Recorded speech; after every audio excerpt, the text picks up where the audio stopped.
Page 37. Forbidden Archaeology, by Michael Cremo and Richard Thompson, 1993. The Hidden History of the Human Race. Part 1. Anomalous Evidence. The Song of the Red Lion. One evening in 1871, an association of learned British gentlemen, the Red Lions, gathered in Edinburgh, Scotland, to feed happily together and entertain each other with humorous songs and speeches. Lord Neaves, known well for his witty lyrics, stood up before the assembled lions and sang 12 stanzas he had composed on the origin of species à la Darwin. Among them, an ape with a pliable thumb and big brain, when the gift of gab he had managed to gain, as Lord of Creation established his reign which nobody can deny. His listeners responded, as customary among the Red Lions, by gently roaring and wagging their coattails. Wallace 1905, p. 48. 1.1 Darwin hesitates.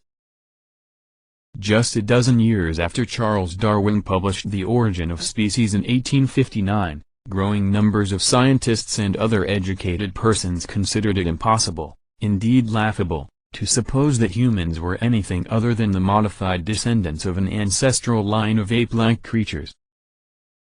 In The Origin of Species itself, Darwin touched but briefly on the question of human beginnings, noting in the final pages only that light will be thrown on the origin of man and his history. Yet despite Darwin's caution, it was clear that he did not see humanity as an exception to his theory that one species evolved from another. Other scientists were not as hesitant as Darwin to directly apply evolutionary theory to the origin of the human species. For these scientists, Darwinism helped explain the remarkable similarity between humans and apes. Even before Darwin published The Origin of Species, Thomas Huxley had been investigating anatomical similarities between apes and humans. Huxley clashed with Richard Owen, who insisted that human brains had a unique feature of the hippocampus major.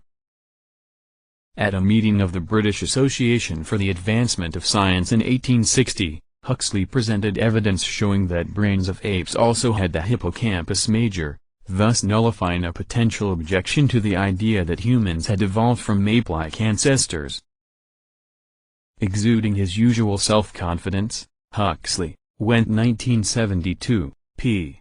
71, had written his wife before the British Association meeting, "By next Friday evening they will all be convinced that they are monkeys."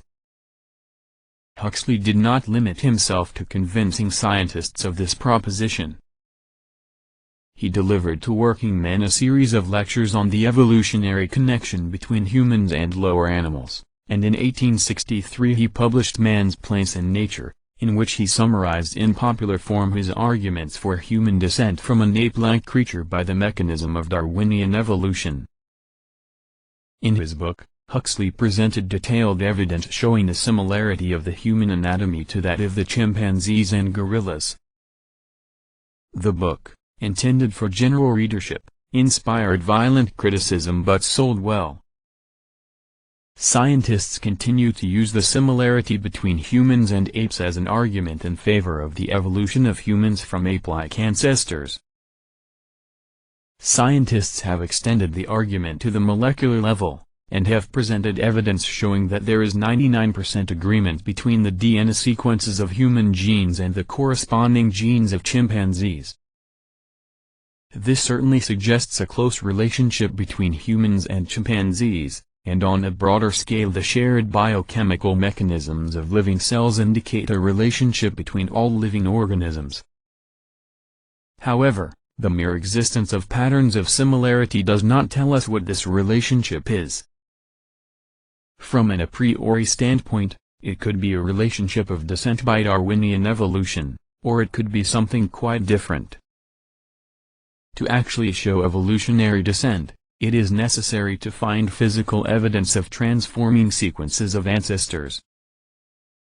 In a companion volume to this book, we will fully discuss the argument that the genealogical tree of human descent can be traced out using biomolecular studies involving mitochondrial DNA and other genetic material. For now, we shall simply point out that interpretation of patterns of molecular similarity in terms of genealogical trees presupposes, rather than proves, that the patterns came about by evolutionary processes. In addition, the assignment of ages to such patterns of relationships depends on archaeological and paleoanthropological studies of ancient human or near-human populations.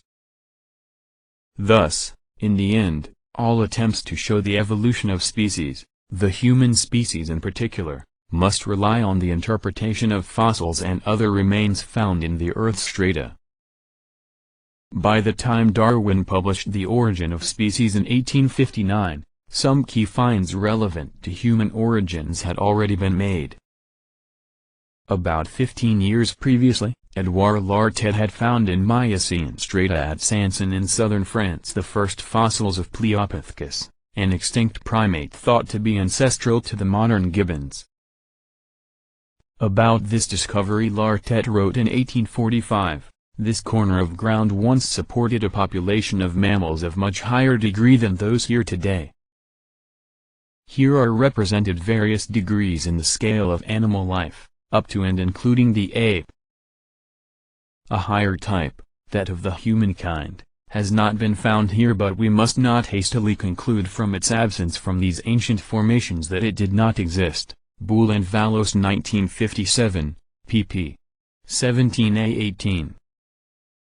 Lartet was hinting that human beings might have existed in Miocene times, over 5 million years ago, an idea that would not win any support from today's scientists.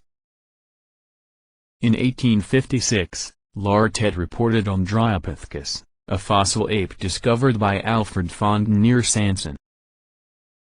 This Miocene ape is thought to be anatomically related to the modern chimpanzees and gorillas. Although Pliopithecus and Dryopithecus provided Darwinists with possible distant ancestors for humans and modern apes, there were no fossils of intermediate beings connecting humans with these Miocene primates. However, in the same year Lartet reported on Dryopithecus, the first evidence that intermediate pre-human forms may have existed was found in the Neander Valley in Germany. Page 40.